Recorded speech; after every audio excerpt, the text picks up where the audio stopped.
Şirkete kıran haybetler dinleyler bizi zeybetler.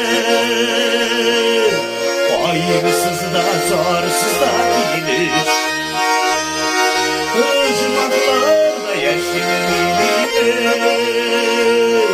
Binde sizin gibi yaşar ölümsüzden. Sizin gibi yazılışımdan ben güden. Evlüler yılın şatlıklardan gülen. Yüzüdeyim yüzüne hep ölmüşlüğüne gider.